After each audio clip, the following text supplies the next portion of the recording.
Yo, what's up, y'all? How's everything going? Thanks for clicking in here. Appreciate you guys following along with us, man. We've grown to subscribers pretty quick. We really appreciate you guys, and thanks for making the nice comments below and asking all the questions. You know, we're responding to basically everything. So we had a pretty awesome weekend with the Ocean City Tuna Tournament. Really busy.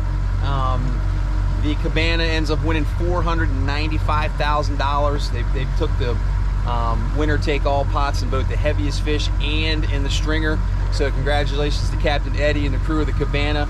We had some fish in those sea boats and posted some money too. Marley won a nice chunk of change, over 100,000 bucks.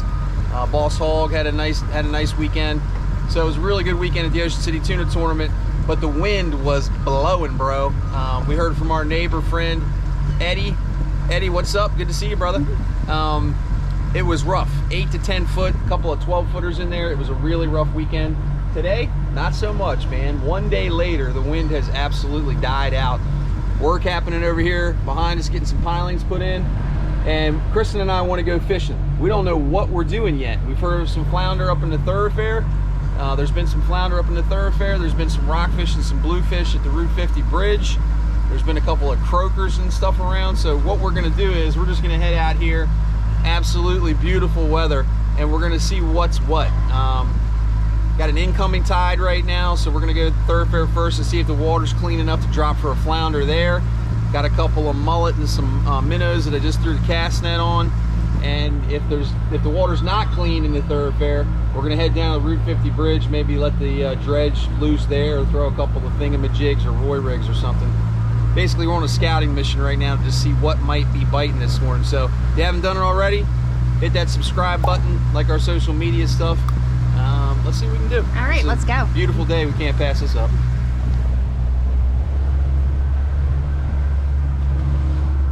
So we're getting ready to drop down for our first attempt at seeing what's out here. The water is okay. It's not super clean, but we're gonna give it a shot.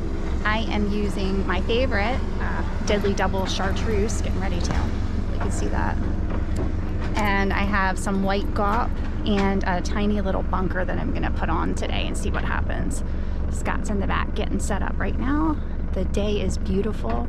The sun is shining. The water is flat calm. There's no breeze at the moment. It's a little bit hot, but it's nice.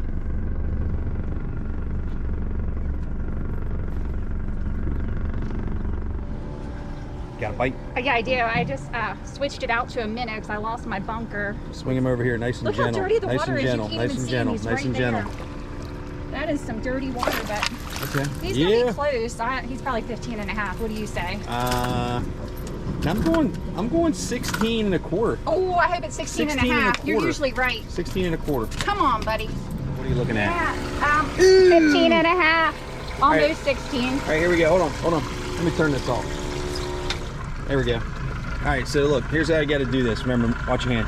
Closed mouth, guys. Closed mouth all the way up to the edge of your measuring device. We've got a good one down here if we need to, but if we usually judge them up here, and that is, I hate to admit it, but Kristen was right. Yeah, let me throw him back.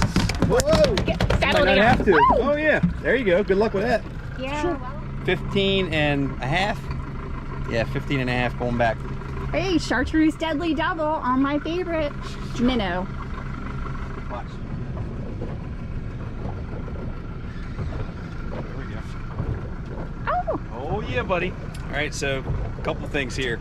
I switched to a little bit smaller rig. There's been some small spot and some croakers and some of these deeper channels around the Thorofare, down by the Route 50 bridge and stuff. And this dude right here is perfect flounder size for down there in the East Channel. I'm gonna throw him in the live well, and at the same time, I'm going to introduce you to what I caught him on. This is a prototype right here, but coming soon to a tackle shop and website near you. The Deadly Tackle High-Low rig. Just a real simple top and bottom rig. 2 hooks, so it's Maryland legal, right? You're only allowed to use 2 hooks in Maryland, so even if you're catching spot, croaker, things like that, sabiki rigs are no good. You're only allowed to have 2 hooks. It's got 2 size 4 hooks on there, 20-pound test, swivel, sinker loop at the bottom, real simple, and they're gonna be available maybe by the time this video comes out. That was pretty quick. You Yeah. just dropped it down and caught it right As soon away. as I dropped it down there, it's when those fish are around, all you got to use is these little chunks of fish bites. That was neat. These little teeny chunks of fish bites will get the job done. Something else. Oh my word. Nah. Look at that. That's what we call a wee bass. Black sea bass. Same thing you'd find down at the East Channel. A little bit deeper water, but they're up here too, chewing on this real small bait. This rig's coming in handy, man. That's gonna be really nice for catching those spot around the cleaning tables and stuff when some of these flounder fishing tournaments start.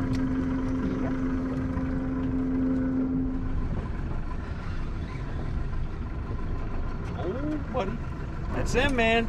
These are absolute perfect flounder baits. If I could pick a flounder bait, that's my favorite flounder bait, other than a live mullet, which are more difficult to get sometimes, that is it, man. Awesome little 3.5-inch spot like that. Drop them down there on that live bait rig or a different rig we got coming as well, and flounder love it.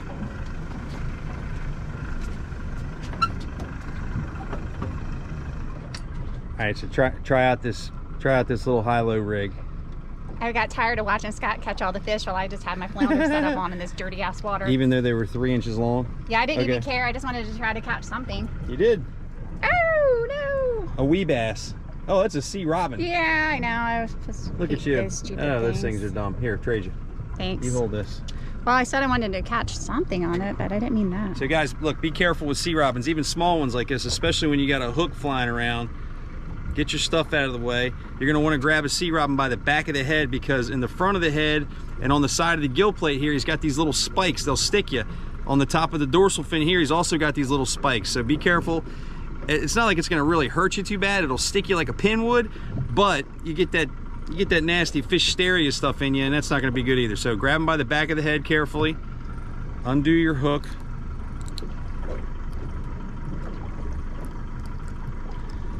These smaller hooks are a little bit more difficult. There we go. And I don't know if you know it or not, but sea robins have wings. Check that out. Cool, right? They'll kind of sit on the bottom. He'll sit on the bottom with these little feeler fins down here on the bottom. He'll just sit just like that, waiting for a bait to go by, like that bloodworm did, that fish bites did. They can also fly. Watch. It's kind of cool. If you just, all you gotta do is go shoom.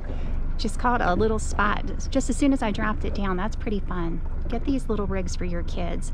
If you're out flounder fishing in the Thorofare, this really doesn't require any skill at all. You drop it down and then you get a bite, you set the hook, and next thing you know, you got a cute little fish on there.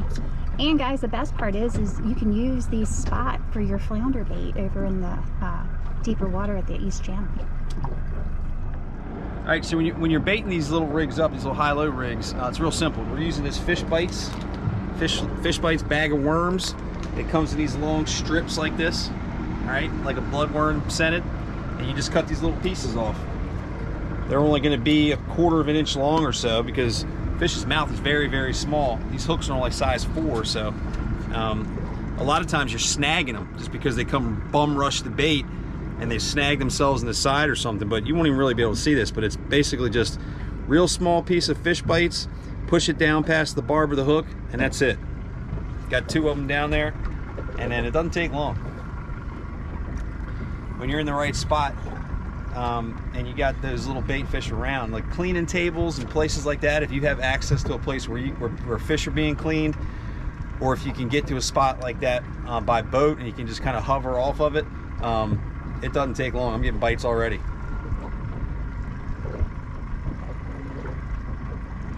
And there's a lot of these little jokers up in the Thorofare. There's little teeny sea bass, small spot. There's been a few croakers around. There'll be more of those showing up as the water warms up. Water temperature's like in the mid-70s right now. And there you go. We didn't even cut off. And there we go, another beautiful, perfect little spot. And I say we go down to the East Channel now and see what we can do with these things. Water's kind of dirty. I don't expect much, but let's head on down there now and see what's up, because this tide's just about to switch.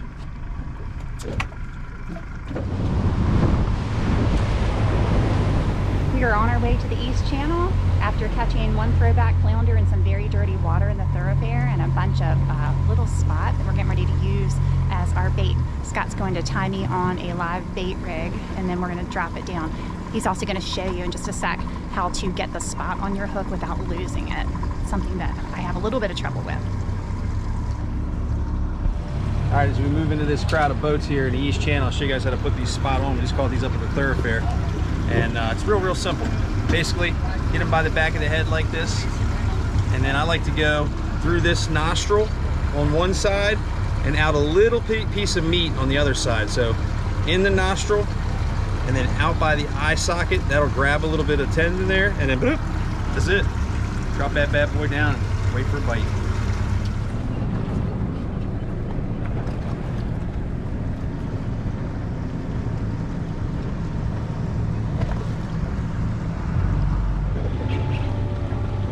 Well, that looks like pretty nice, buddy. Daggone.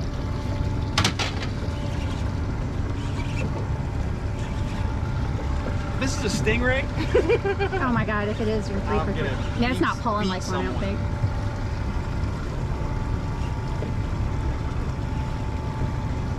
Ooh, that's a nice flounder, buddy.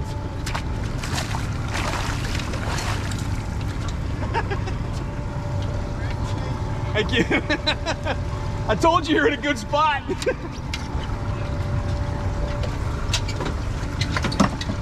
Live spot on the live bait rig. That was like a, what? I'd say 20.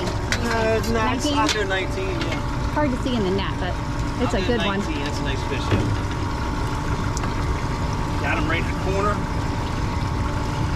Yeah, we got him. It's a beaut. Got all kinds of tangles going on there. Here. Hey, stick around. All right, good.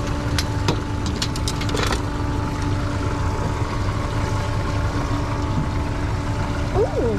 I'm gonna give him 19 3/4. Nice fish. 19 3/4. Yeah, buddy. Scott just caught a nice almost 20-inch flounder right here in the East Channel on this nice live spot that we caught. These spot, if you buy them in the shop, are like $2 a piece. We just saved ourselves $12 in tackle. Once again, true to form, I just got tangled up in the East Channel again. I'm pulling my line out. I'm just gonna let Scott fish and film him for a few minutes and see what he can do. It's crowded in here. I don't love fishing the East Channel just because of the crowd. Scott always says it's not for the faint of heart. But as you can see, I'll flip the camera around. You can see how close we are to all the boats.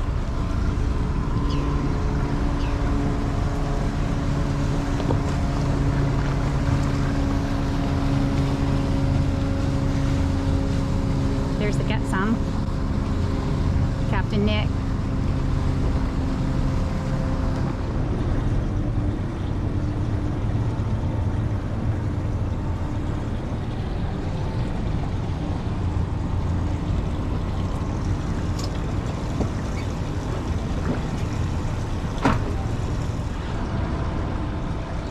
Got a nice fish on? It's on a big old spot, so it can't be too small. I don't know if it's as big as the last one, but so here's here momentarily. I just feel good about catching those baits up in the Thorofare and then turning them into fish. Even for up here, the water's still a little dirty. You can't hardly see the fish at the surface even. Oh. All right. Right, keeper? Looks like a keeper.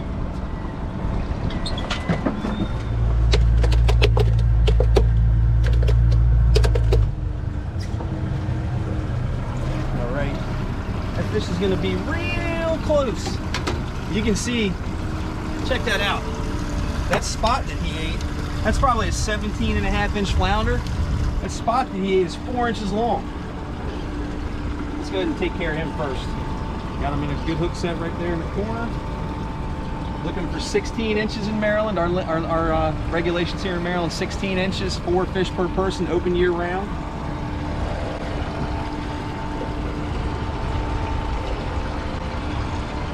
Richard, Suzanne, flounder coming. 16 3/4. Yeah. Here's a good example of what I've said before. When your spot comes up and it's got scales all pulled off of it, kind of like this. You see those scales missing? They're both sides, or you see these nicks in it like that. That's more than likely a flounder bite. Or a trout or something like that, something that doesn't have any teeth. A bluefish would bite this guy right in half. He'd bite him right in half with one fell swoop. Flounder, fish like that don't have really sharp teeth, they have grabby teeth. They're gonna grab a hold of it, spin it around, swallow it whole. Unfortunately for that 16 3/4 incher, he ate the wrong spot. Yeah, buddy! From which street? Oh wow, so you came down a little ways.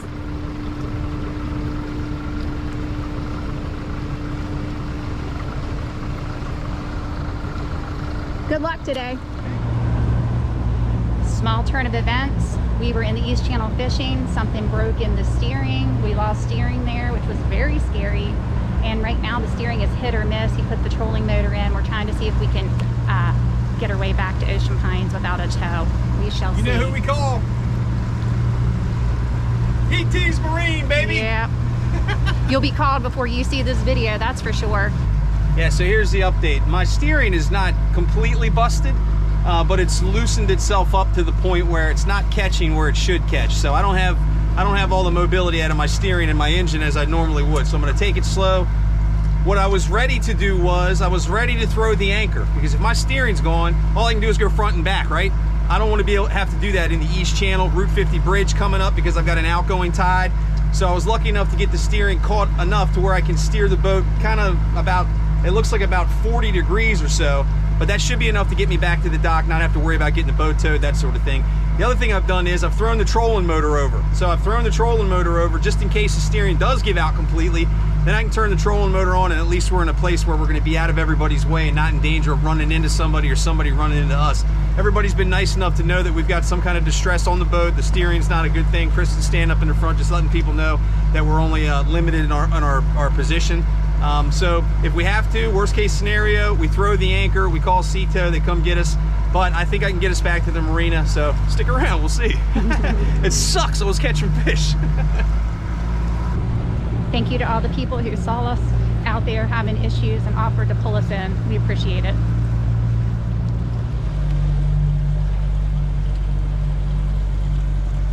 Introducing the new Yamaha 115 tiller steer.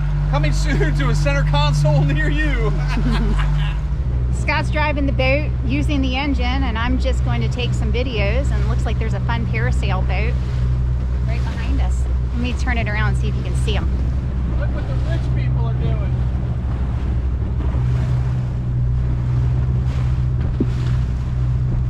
Scott steered us in using the engine, and now we have switched to the trolling motor as we try to get into our boat slip. Here we go.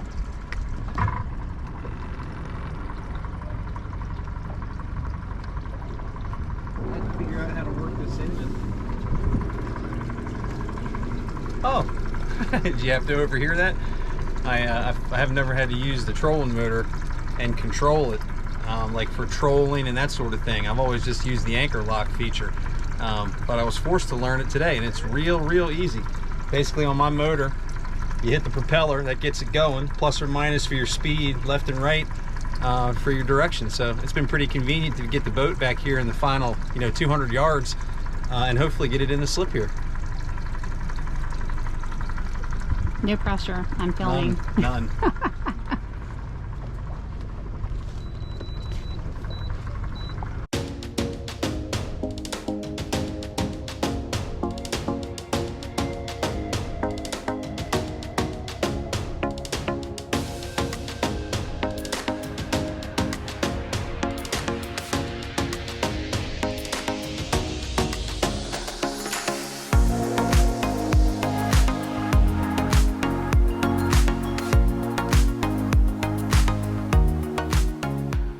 Captain, you did an excellent job getting us in here without hitting anything. Yeah, no damage done to anybody's boat. I will say that was impressive. Very terrifying for me, but impressive. Good job. Thank you, Minn Kota. Who knew when you bought the trolling motor that that was going to come in so daggone handy? Yeah, not me. I hope that never happens again. Yeah, so that was interesting. Very. That was interesting. When we left, we didn't have the plan of having to steer the boat by hand coming back to the marina, but we did get it done. Had a little help along the way. but we will definitely be signing up for one of the tow services because that's just way too worth it to be stuck out there and have this feeling like, what do we do? But we were able to get back here to the dock. Trolling motor did a great job. I got to pat myself on back a little bit because I had never done that before, steering the boat with the trolling motor. Just used the anchor lock feature, but a great trip. Taking knuckles. Look, I took these little things, and turned it into this. Yeah, baby. How'd you do that? Yeah, so we literally didn't know what we were gonna do. Water was a little bit cleaner than we expected after all the rain we had yesterday.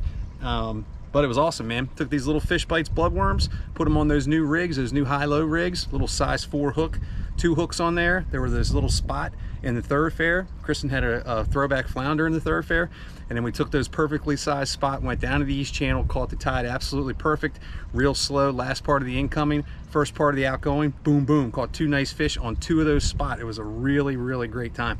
And then as I was trying to get out of the way, the fish were still biting, the tide was still moving. Yeah. Yep. Old steering pop. So PT's Marine, hook us up. Guys, if you haven't done it already, make sure you like our social media, right? Bam. iFishingOC on Instagram, FishingOC on Facebook, fishingoc.com for all the fishing reports and all that good stuff. Deadly-tackle.com, where probably those little rigs are available now. They're coming 3 different types. One's naked, one's got 2 beads on it, one's got 2 floats on it, and we've also got a fish finder rig for rock fishing, flounder fishing, that sort of thing. Great job. Thank you. All right, good job to you. I'm proud of you. Let's get the steering fixed. Woo.